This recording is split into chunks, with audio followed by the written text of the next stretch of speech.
Hello learners, welcome back to Venus educators. ये है day 9 हमारे 90 डेज़ 90 मार्क्स चैलेंज का। आज हम डिस्कस करने वाले हैं एक बहुत इम्पोर्टेंट और स्कोरिंग टॉपिक, टीचिंग एप्टीट्यूड और लर्निंग स्टाइल्स।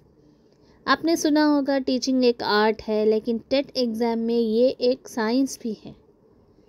क्यों है साइंस? यहाँ सिर्फ पढ़ाना नहीं बल्कि समझाने और इंस्पायर करने की स्किल भी टेस्ट होती है। ओके, तो चलिए वीडियो शुरू करते हैं। और यहाँ मैं आपको कहना चाहूँगी कि आप वीडियो को एंड तक ज़रूर देखें, क्योंकि हम टेट में प्रीवियस ईयर क्वेश्चन भी सॉल्व करेंगे। ठीक है, तो फर्स्ट आप देखिए टीचिंग एप्टीट्यूड का मतलब क्या होता है। Teaching aptitude refers to the teacher's natural ability, potential and interest to make learning effective. It combines intellectual, emotional and social skills that a teacher help learners successfully, है ना। तो यहाँ पर देखिए आप, टीचिंग एप्टीट्यूड का मतलब ही यही है कि टीचर में जो नेचुरल एबिलिटी, इंटरेस्ट और स्किल है, और वो स्किल के ज़रिए वो लर्निंग को इफ़ेक्टिव बनाता है। यानी टीचर में अपनी खुद की जो सलाहियतें हैं, खुद की जो दिलचस्पी और महारतें हैं, ओके, जो वो टीचर किस लिए यूज़ करेगा? बच्चों को पढ़ाने के लिए यूज़ करेगा और क्लास को बेहतरीन अंदाज में मैनेज कर पाएगा। ठीक है, यानी सिर्फ नॉलेज होना काफ़ी नहीं है, आपको सिर्फ सब्जेक्ट आता है इतना ज़रूरी नहीं। ओके, आपको सब्जेक्ट के साथ एक अच्छा टीचर कैसा होता है? वो होता है जो स्टूडेंट को समझाता है और उनकी ग्रोथ में भी मदद करता है। अब इसको आप टेट पॉइंट ऑफ व्यू से कैसे देखेंगे? Teaching aptitude is equal to right attitude plus communication plus understanding learners. यानी आपका टीचिंग एप्टीट्यूड में आप क्या क्या कैरी करेंगे? राइट एटीट्यूड, आपका बच्चों की तरफ एटीट्यूड सही होना चाहिए, आपका कम्युनिकेशन सही होना चाहिए और आप बच्चे को समझना चाहिए। ठीक है यहाँ तक। अभी नेक्स्ट आपका डेफिनेशन देखेंगे। What is teaching aptitude definition? Teaching aptitude is the ability to make learning effective through proper planning, understanding of learner, communication skill, motivation and classroom management. अभी यहाँ आपको क्या पता चला कि टीचिंग एप्टीट्यूड में आप सिर्फ पढ़ाना नहीं है, आपको कैसे पढ़ाना है और जिनको आप पढ़ा रही हैं क्या आप उनको समझती हैं। अगर आप उनको नहीं समझती हैं तो आप उनको कैसे पढ़ाएंगे? राइट, आप किस तरीके से बात करती हैं, बच्चे को मोटिवेट करना जानती हैं या नहीं जानती, ये सारी चीज़ें आपके टीचिंग एप्टीट्यूड की डेफिनेशन में आपको मिलेगी। राइट, तो चलिए की फीचर्स ऑफ टीचिंग देखेंगे अभी हम। टीचिंग एप्टीट्यूड के मीनिंग के बाद, डेफिनेशन के बाद, अब आप देखेंगे टीचिंग एप्टीट्यूड की की फीचर्स क्या हैं। पहला है understanding learner. Okay, understanding your learner, यानी रिकग्नाइज करेंगे इंडिविजुअल डिफरेंसेस, देखेंगे बच्चों की नीड्स, देखेंगे उनका इंटरेस्ट, देखेंगे। ओके, तो टीचर अपने बच्चे को समझेंगी यहाँ पर। देन आपका आता है communication skill, expressing clearly using examples and questions. आप कम्युनिकेशन स्किल में क्या करेंगे? अपने आइडियाज़ को क्लियरली एक्सप्रेस कर पाएंगे। ओके, और कैसे एक्सप्रेस करेंगे अपनी आइडियाज़? मुझे बहुत सारी मालूमात हैं बट आपको नहीं है, तो आप मैं आप तक मेरी बात कैसे पहुंचाऊंगी? आपको एग्जाम्पल्स के ज़रिए मैं अपने आइडिया क्लियर करूंगी, है ना, और कुछ क्वेश्चंस के ज़रिए भी मैं अपना आइडिया क्लियर करूंगी आपसे। Alright, then attitude towards teaching. आपका एटीट्यूड कैसे होना चाहिए? टीचिंग की तरफ पॉजिटिव एटीट्यूड होना चाहिए, पेशेंस होना चाहिए, आपको सब्र होना चाहिए, एंड मोटिवेटिंग बिहेवियर। कोई बच्चा पढ़ नहीं पा रहा तो हाँ तुम बिल्कुल वेस्ट हो और तुम नहीं पढ़ सकते, ऐसे नहीं बोलेंगे ना आप क्या कहेंगे उनको? आप मोटिवेट करेंगे उनको, तुम में वो बात है, तुम थोड़ी कोशिश करो तो कर पाओगे। लाइकवाइज आप बात करेंगे बच्चे से। ठीक है यहाँ तक। देन आपका आता है क्रिएटिविटी, यानी टीचिंग में नई एक्टिविटीज़ और आइडियाज़ लाना। Okay, using innovative methods and real life example. कुछ नई नई चीज़ें करिए। आप देखिए इंस्टाग्राम यूट्यूब भरा पड़ा है आपको नई नई टेक्निक्स दिखाने के लिए, है ना। कई सारे पेजेस हैं, कई सारे चैनल्स हैं जहाँ आप देख सकते हैं कि क्या क्या करके लोग अपना कॉन्सेप्ट बच्चों तक पहुँचा रहे हैं। Okay, next evaluation skill, Fairlie assess करना और फीडबैक देना। ये नहीं कि जो बच्चा आपको पसंद करता है या आप जिन बच्चों को पसंद करते हैं आप बस उन्हीं के मार्क्स बढ़ाए जा रहे हैं। No, what you have to do, बच्चों को बिना पार्शियल हुए, किसी का कोई बयास दिल में ना रखते हुए you are going to assess the child, उनकी क्या कहेंगे इवैल्यूएशन करेंगे। ठीक है, अब आपको टेट में क्वेश्चंस देखिए किस तरीके से पूछे जाएंगे। A teacher uses real life examples to teach, ये किस एप्टीट्यूड का एग्जाम्पल है? तो आप बेसिकली क्या बोलेंगे? टीचिंग एप्टीट्यूड, क्योंकि qualities of a good teacher, एक अच्छा टीचर इमोशनली बैलेंस्ड होता है, हर स्टूडेंट को इक्वली ट्रीट करता है। ओके, तभी आप क्या कह सकते हैं कि आप बिल्कुल फेयर तरीके से क्लासरूम को मैनेज करते हैं, है ना। नेक्स्ट आपका क्लास में पार्टिसिपेशन एनकरेज करना है। Okay, what you have to do as a good teacher, आप क्लासरूम में पार्टिसिपेशन एनकरेज करना है। देखिए आपको क्वेश्चंस ऐसे ही बनते। एक टीचर से बच्चे ने सवाल किया कि मैडम मुझे आपने जो पढ़ाया वो समझ नहीं आया, तो नेक्स्ट आप क्या करेंगे उसके जवाब में? उसे चुप बिठाएंगे, उसको पनिशमेंट देंगे, या उसको और इनकरेज करेंगे सवालात करने पे? ऐसे ही क्वेश्चंस आएंगे आपको। तो आप क्या हैं यहाँ पर, ये क्लास में पार्टिसिपेशन इनकरेज करता है का मतलब है कि टीचर बच्चे को सवालात करने पे इनकरेज करेगा। ओके, और जब कोई चीज़ एक्टिविटी में बच्चा हिस्सा लेना चाहता है तब भी टीचर इनकरेज करेगा। सिलेबस नहीं, लर्निंग आउटकम पे फोकस करेगा। ओके, सिलेबस कितना कंप्लीट हुआ ये आपका ऑब्जेक्टिव नहीं है, बच्चे ने क्या क्या सीखा ये आपका ऑब्जेक्टिव है। ओके, गाइड की तरह बिहेव करता है, डिक्टेटर की तरह नहीं। जैसे स्कूल में प्रिंसिपल टीचर्स को यानी एक कंट्रोल में रखते हैं, आप अपने स्टूडेंट्स को वो कंट्रोल में नहीं रखेंगे, आप उनके गाइड बनेंगे, उनकी मदद करेंगे। जब कभी भी उनको लगे कि उनको आपकी ज़रूरत है आप उनके लिए ठहरेंगे। ओके, सो अभी प्रीवियस ईयर एग्जाम्पल है question, the most essential quality of a teacher is love for student. क्यों? क्योंकि लर्निंग तभी होती है जब स्टूडेंट टीचर से कनेक्ट करे, है ना। एक रैपो अगर बिल्ड नहीं करेंगे आप, लाइक आप बच्चा आपसे बात करने के लिए डरेगा तो अपने कॉन्सेप्ट किससे पूछ के क्लियर करेगा, है ना। So teacher as a facilitator, हमने प्रीवियस वीडियो में भी पढ़ा था व्हाट इज़ फैसिलिटेटर, जो आपको फैसिलिटीज़ प्रोवाइड करता है। टीचर भी आपको लर्निंग की फैसिलिटीज़ प्रोवाइड करेंगे।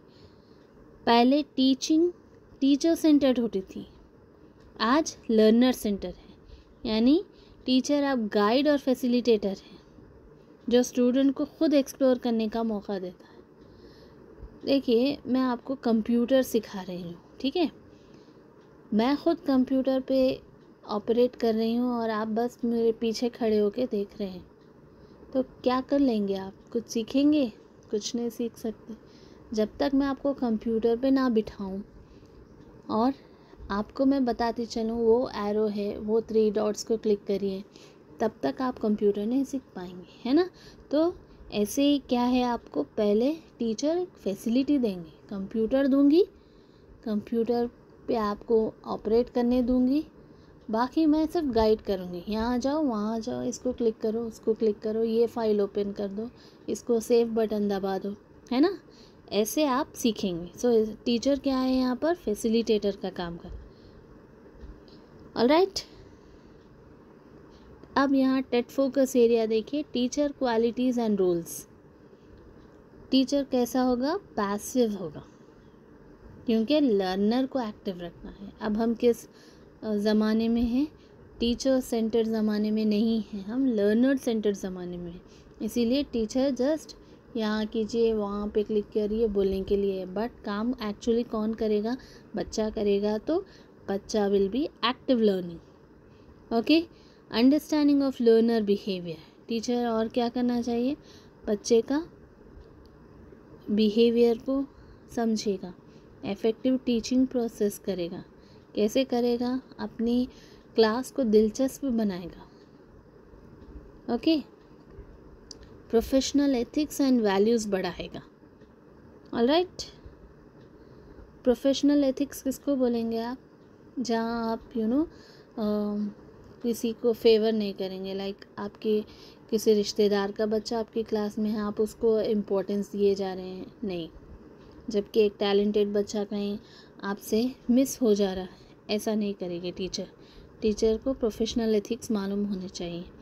कोई पार्शियलिटी नहीं करेगा, कोई धोखाबाजी नहीं करेगा टीचर, है ना। चलिए अभी हम नेक्स्ट पढ़ेंगे learning styles, essential qualities of a good teacher. पहले देखिए, गुड टीचर का एसेंशियल क्वालिटी क्या है? मास्टर, सब्जेक्ट मास्टरी होना चाहिए। Okay, subject mastery, deep knowledge of content. Next आता है आपका कम्युनिकेशन स्किल्स। फिर इमोशनल बैलेंस, टीचर को पेशेंस होना चाहिए, एम्पैथी होना चाहिए, सेल्फ कंट्रोल होना चाहिए। जैसे मुझे आप पर गुस्सा आया और मैंने आपको एक चाटा जड़ दिया, नो, मैं ऐसे नहीं कर सकती हूँ। तो मुझे क्या चाहिए? गुस्से पे अपने कंट्रोल चाहिए, है ना। इमोशनल बैलेंस होना चाहिए।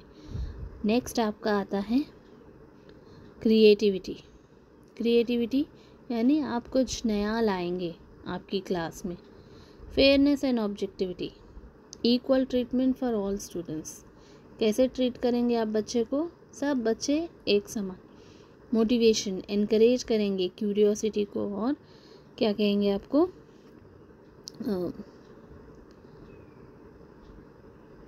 कॉन्फिडेंस को। ठीक, then principles of effective teaching. आपकी टीचिंग के प्रिंसिपल्स क्या होने चाहिए? क्यों? Focus on learning outcomes, not just syllabus. अभी हमने ये सब देखा, टीचर का काम सिर्फ फैसिलिटेट करना है। अभी हम पढ़ेंगे लर्निंग स्टाइल्स। एक एजुकेशनिस्ट है, वाक मॉडल कहते हैं इसको। कौन? फ्लेमिंग ने दिया है। Okay, VARK, VARK model Fleming के द्वारा दिया गया है 1992 में। ओके, तो according to this, learning process information differently. Learner process information differently. Understanding learning styles helps teacher plan better lessons. ठीक है, आपके बच्चे किस अंदाज में सीखते हैं, अगर आप उस तरीके से अपना लेसन प्लान करेंगे, definitely you are going to hit the stone, यानी आप बिल्कुल तीर निशाने पे लगाएंगे और लग जाएगा। का मतलब बच्चे बिल्कुल सीख जाएंगे आपके इस तरीके से। ओके, तो पहली चीज़ आपकी आती है विजुअल। पहला स्टाइल है विजुअल, यानी बच्चे के सीखने का स्टाइल होता है, तो डिफरेंट तरीके से बच्चे सीखते हैं। तो पहला है विजुअल, यानी जो बच्चे देख कर सीखते हैं। लर्निंग और learn best through seeing diagrams, colours के ज़रिए सिखाएंगे, या तो आप डायग्राम्स के ज़रिए सिखाएंगे। एग्जाम्पल्स क्या क्या हो सकते हैं उन टीचिंग मटेरियल के? चार्ट्स हैं आपके, फ्लो चार्ट्स हैं, पावर पॉइंट प्रेजेंटेशंस हैं। इस तरीके से PPT यूज़ करके भी आप बच्चों को पढ़ा सकते हैं, उन बच्चों को जो देख कर जल्दी सीखते हैं। देन ऑडिटरी है। ऑडिटरी मीन्स जो बच्चा सुनकर सीखता है, उसको आप लिसनिंग और स्पीकिंग, या तो किसी से बात करवाएंगे या फिर किसी का रिकॉर्डिंग सुनाएंगे। तो लेक्चर्स, स्टोरी टेलिंग, ये चीज़ों के ज़रिए बच्चे को सिखाएंगे। रीड एंड राइट, कुछ बच्चे लिखकर पढ़कर सीखते हैं। तो रीड एंड राइटिंग स्किल्स देंगे, नोट्स देंगे, असाइनमेंट्स देंगे उनके लिए। ओके। किनेस्थेटिक लर्निंग, ये कौन से किस्म के लर्नर्स हैं? जो करते हैं और यानी महसूस करके सीखते हैं, उनका परसेप्शन स्ट्रांग होता है। एक्सपेरिमेंट्स करवाएंगे उनसे, उनको कुछ मॉडल्स सिखाएंगे। देखिए इसका एग्जांपल आपको कैसे देंगे, अगर मैं आपको बर्फ़ के बारे में पढ़ा रही हूँ, मैं बोल रही हूँ आपको कि बर्फ़ पानी की सॉलिड फॉर्म है, तो किनेस्थेटिक वाले बच्चे मेरे ऐसा ओरल बोलने से नहीं सीखेंगे। अगर मैं वो बर्फ़ ला के बताऊँगी तो विजुअल लर्नर सीखेंगे। जब मैं बोल रही हूँ कि बर्फ़ पानी की सॉलिड फॉर्म है तो ऑडिटरी लर्नर सीखेंगे। जब मैं वो बोर्ड पर लिखूँगी तो रीड एंड राइट वाले बच्चे सीखेंगे।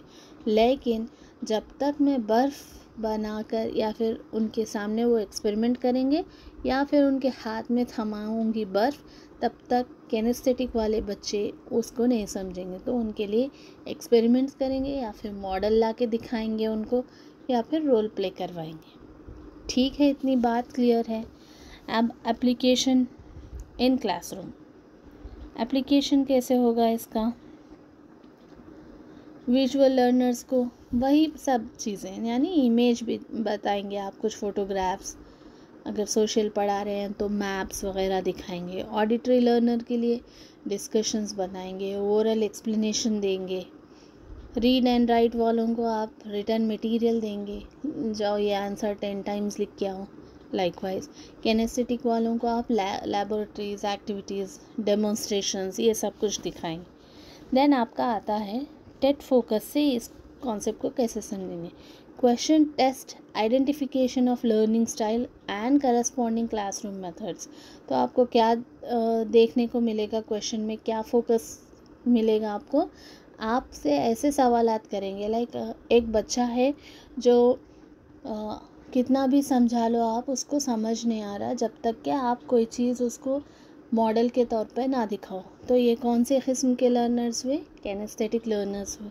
आप उनको मॉडल के तौर पे दिखा रहे, तो या फिर आपको ऑप्शन में दोनों चीज़ें आ सकती है, विजुअल लर्नर, किनेस्थेटिक लर्नर, क्योंकि देख के सीखना विजुअल लर्नर का भी है ना। तो यहाँ पे आप ऑप्शन ए एंड बी करके ऐसे बोथ ऑप्शंस भी दे सकते हैं। ओके। नेक्स्ट और बहुत ज़्यादा इम्पोर्टेंट टॉपिक है आपका इंडिविजुअल डिफरेंसेस इन लर्निंग। तो इंडिविजुअल क्या होता है, किसको बोलेंगे इंडिविजुअल? हर एक फ़र्द। ओके। डिफरेंसेस, फ़र्क है सब में, सबके लर्निंग स्टाइल्स में फ़र्क है, सबके सोचने में फ़र्क है, सब दिखाई देने में अलग होते हैं, ये सब है, उसी को हम इंडिविजुअल डिफरेंसेस कहते हैं। So every learner differs in intelligence, motivation, background and pace. हम स्पीड में भी अलग हैं, दिखाई देने में अलग हैं, सोचने में अलग हैं, है ना। Teacher must apply differentiated instructions to ensure inclusivity. तो अब टीचर को क्या करना है? इंक्लूसिविटी का ख्याल रखना है, यानी आप ऐसा तरीक़ा इख्तियार करेंगे जो हर बच्चे के लिए सूटेबल है। तो टीचर का रोल क्या है? डिफरेंशिएटेड इंस्ट्रक्शंस देना। स्लो लर्नर को रिपीटेशन और विजुअल्स चाहिए, है ना। एक मर्तबा में बच्चा नहीं समझ पाएगा, क्योंकि उसका लर्निंग पेस थोड़ा आहिस्ता है, उसकी स्पीड थोड़ी आहिस्ता है। तो आप रिपीटेशन के ज़रिए या फिर तस्वीरें दिखाकर उसको समझाएंगे। एडवांस लर्नर को चैलेंजिंग टास्क चाहिए, वो उनको इजी देंगे तो वो लोग बोर हो जाएंगे। सो उनका ख्याल रखते हुए आप उनको चैलेंजिंग टास्क देंगे। टेट में क्वेश्चंस कैसे पूछे जाते हैं, देखिए। A teacher adjust her method according to students level. तो आप यहाँ क्या बोलेंगे? कौन सा बात, किस बारे में हम बात कर रहे हैं यहाँ पे? डिफरेंट इंस्ट्रक्शन, यानी बच्चे के हिसाब से टीचर अपना पढ़ाने का तरीका बदल रहा है ना। तो अभी फैक्टर्स अफेक्टिंग लर्नर, देखिए कुछ चीज़ें हैं जो आपको बाहर की चीज़ें हैं, कुछ अफेक्ट कर जाती हैं, कुछ आपके अंदरूनी फैक्टर्स हैं जो आपकी लर्निंग पे अफेक्ट करते हैं। फर्स्ट थिंग है आपका मोटिवेशन। अभी मैं भी नोटिस कर रही हूँ कि कई दिन से आप जितना रेगुलर फर्स्ट 3 वीडियोस में थे, अभी आप उतने रेगुलर क्लास को नहीं हैं। इसका क्या मतलब हुआ? इसका मतलब ये हुआ कि आपका मोटिवेशन, जो अंदर से आपका मोटिवेशन था, इंट्रिंसिक मोटिवेशन था, वो अभी कम होता गया। क्लास वाइज आपका मोटिवेशन बढ़ना चाहिए लेकिन कम होता जा रहा है ना। ऐसा क्यों हो रहा है? क्योंकि अभी नोटिफिकेशन आउट नहीं हुआ। यहाँ मैं आपको बताती चलूँ, नोटिफिकेशन आने से आप टेट क्वालिफाई नहीं होंगे, आप प्रिपेयर होंगे तो टेट क्वालिफाई होंगे, है ना। तो मोटिवेशन बहुत ज़रूरी है। नेक्स्ट है आपका इंटरेस्ट। आप उन्हीं चीज़ों पे काम करेंगे बहुत दिलचस्पी से जिनमें आपका इंटरेस्ट होगा। मैचुरेशन, जब तक आप उस चीज़ के काबिल नहीं बन जाएंगे, लाइक आपके बॉडी आपको अलाउ नहीं करेगी, आपके मसल्स आपको अलाउ नहीं करेंगे, आप नहीं सीख पाएंगे। आपकी हेल्थ भी आपका साथ देना बहुत ज़रूरी है। ये है कुछ इंटरनल फैक्टर्स जो आपको अंदरूनी तौर पर मजबूत बनाते हैं सीखने के लिए, ठीक है। आप बैरूनी फैक्टर्स या एक्सटर्नल फैक्टर्स क्या हो सकते हैं? आपका एनवायरनमेंट, लाइक आप बहुत शोर शराबे में रह रहे हैं या फिर आपके घर में तालीम की इतनी अहमियत नहीं है, ओके। तो इस तरीके के एनवायरनमेंट में आप पढ़ नहीं पाएंगे। टीचिंग मेथड, या तो आपके टीचर आपको सही से नहीं पढ़ा रहे हैं।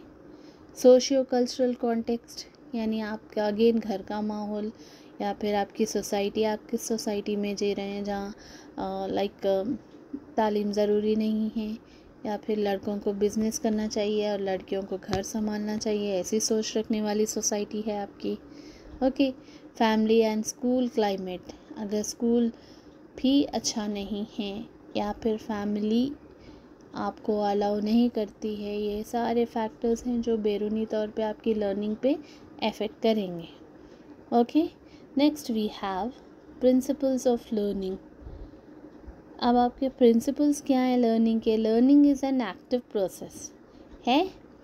ये एक लाइक आप सो रहे हैं और आपके कान में कोई फूंक कर नहीं जा सकता, राइट। आप लर्निंग एक एक्टिव प्रोसेस है, आपका इन्वॉल्वमेंट ज़रूरी है। Learning depends on readiness and motivation. Learning आपके मोटिवेशन पे और आप कितना रेडी हैं उसको सीखने के लिए, उस पर भी डिपेंड करता है। Learning is transferable to new situations, यानी आपको कुछ बेसिक चीज़ें मालूम हैं तो आप उसको नई चीज़ों में भी इम्प्लीमेंट करना सीखते हैं, लाइक ट्रांसफ़र हो सकती है। जैसे आपने बैलेंसिंग सीख लिया साइकिल चलाते वक्त, अभी आपको स्कूटी एक बड़ी डिफ़िकल्टी नहीं लगेगी क्योंकि आपने ऑलरेडी साइकिल पे बैलेंसिंग आ गया आपको, राइट। तो ये लर्निंग आप वहाँ पे भी यूज़ करेंगे, बैलेंसिंग टेक्निक जो आपने सीखी। Learning requires reinforcement and feedback. जब आप मुझे थम्स अप देंगे, लाइक बटन दबाएंगे, तो मैं क्या करूँगी और अच्छे से आपको प्रेजेंटेशन दूंगी, है ना। एक मोटिवेशन बन जाता है, एक फीडबैक जब मिलता है बच्चों की तरफ से, तो वही जो हम अभी मैं कितना क्वालिटी कंटेंट आपको दे रही हूँ, शायद मैं उससे ज़्यादा दूंगी, राइट। तो आप जब रीइंफोर्स करेंगे, फीडबैक देंगे, तो रीइंफोर्समेंट बराबर होगा। Learning occurs at individual pace, सब अपनी अपनी हिसाब से अपनी स्पीड से सीखते हैं। Role of teacher in learning process, diagnosis learner strength and weakness, okay. Teacher का काम क्या करना है? बच्चे की काबिलियत और उसकी कमज़ोरियों को पता करना है। प्रोवाइड्स मल्टीपल सेंसरी एक्सपीरियंस, जितने भी दिखाई देने वाले, सुनाई देने वाले, टच फील करने वाले एक्सपीरियंसेस है वो सब बच्चों को देंगे ताकि उनकी लर्निंग आसान हो। Encourages self evaluation and reflection, बच्चे को बोलेंगे कि आप खुद की इस्लाह कीजिए, अपने बारे में सोचिए, यानी खुद में क्या कमी है, कैसे इम्प्रूवमेंट किया जा सकता है, वो सोचने के लिए बच्चे को इनकरेज करेंगे। मेंटेन पॉजिटिव क्लासरूम क्लाइमेट, कैसा होना चाहिए क्लाइमेट? पॉजिटिव होना चाहिए, यानी माहौल आप मुस्बत बनाएंगे। Connects content with real life experience, आपको जो पढ़ा रहे हैं आपको ऐसा नहीं लगना चाहिए कि ये बिल्कुल नई और अनोखी चीज़ आप देख रहे हैं, आपको लगना चाहिए कि ये तो मेरे साथ ऑलरेडी हो चुका है। तो टीचर जब आपको रियल लाइफ से कनेक्ट करके एग्जाम्पल देंगी तब आपको कंटेंट मुश्किल नहीं लगेगा। क्लासरूम एप्लीकेशन एग्जाम्पल्स कैसे हो सकते हैं। सिचुएशन 1 है आपके सामने, क्या है देखिए, a student learns better when shown diagrams. Obviously जब शोन डायग्राम है तो विजुअल लर्नर है। Teacher gives group projects and discussion, ये डेमोक्रेटिक क्लासरूम इन्वायरमेंट है, यानी बच्चे को मौका दिया जा रहा है और डिस्कशंस किए जा रहे हैं। थर्ड में देखिए आप, a student performs well after encouragement, ये आपका मोटिवेशन है, बच्चे को आप मोटिवेट कर रहे हैं यहाँ पर, बहुत अच्छा बोले आप, नेक्स्ट टाइम फिर कीजिएगा ऐसा। रीइंफोर्स करने के लिए कह रहे हैं, फीडबैक दे रहे हैं, है ना। नेक्स्ट फोर्थ सिचुएशन है आपका, teacher uses story telling for moral education, तो यहाँ आप ऑडिटरी लर्नर यानी सुनने वाले लर्नर के लिए सिचुएशन प्रोवाइड की जाए। सो अब हम करेंगे आपके प्रीवियस ईयर क्वेश्चंस ताकि आपको फीडबैक मिले और यही स्पिरिट के साथ आप आगे भी एग्ज़ाम में भी कर पाएँ क्वेश्चंस। ठीक है, तो पहला क्वेश्चन है, the most important quality of a teacher is command over subject, strictness, love for children, punctuality. So first important thing है love for children. Okay, teacher uses models and activities to explain topic, this reflects. देखिए अभी मैंने आपको बोला था ना कि ऐसे क्वेश्चंस आएंगे कि जब बच्चा आपको पूछ रहा है कि आप बच्चे को दिखा रहे हैं कुछ एक्टिविटीज़, कुछ एक्सप्लेन करने के लिए, तो ये कौन सी एटीट्यूड में आएगा, क्या दिखा रहा है, ये टीचिंग एप्टीट्यूड दिखा रहा है ना। नेक्स्ट आपका आएगा learner who prefer practical work and experiment are, कौन करेगा practical work and experiment, kinesthetic learner करेगा, है। नेक्स्ट आपका है, when teacher adjust her method according to learner ability it shows authoritarian approach, individual difference understanding, या फिर आपका poor planning. तो when a teacher adjust her method according to learner ability it shows individual difference understanding, teacher क्या कर रहे हैं, बच्चों को अंडरस्टैंड कर रहे हैं, उनके लर्निंग स्टाइल को अंडरस्टैंड कर रहे हैं। ठीक है, a teacher who value student opinion and respect is autocratic, democratic, laissez faire, passive. तो यहाँ आप बोल सकते हैं कि टीचर क्या है आपका यहाँ पर, डेमोक्रेटिक है, जब दूसरों की रेस्पेक्ट का ध्यान रखा जा रहा है तो टीचर यहाँ पर आपका डेमोक्रेटिक है। ठीक है, तो लर्नर्स यहाँ थे आपके 5 क्वेश्चंस, टीचिंग एप्टीट्यूड और लर्निंग स्टाइल। ओके, तो ये सिर्फ थ्योरी नहीं है, ये एक टीचर की रियल क्लासरूम आइडेंटिटी है कि टीचर कैसा होना चाहिए। अगर आप ये टॉपिक डीपली समझ लेते हो तो टेट के क्वेश्चंस आप इजीली हैंडल कर लोगे, चाहे वो एप्लीकेशन बेस्ड हो या ट्रिकी क्वेश्चन। लेकिन आपको कॉन्सेप्ट को समझना बहुत इम्पोर्टेंट है। इस वीडियो को दोबारा देखिए, 2 से 3 मरतबा देखिए, प्रैक्टिस क्वेश्चंस कीजिए, डेफिनेटली आप क्रैक कर लोगे। ठीक है, so with this note I am gonna end this video. Like, share and subscribe ज़रूर करें वीनस एजुकेटर्स का, क्योंकि यहाँ मिलता है कॉन्सेप्ट प्लस एप्लीकेशन एग्जैक्टली जैसे एग्ज़ाम में पूछा जाता है। So good bye, keep loving, learning, stay healthy, bye bye.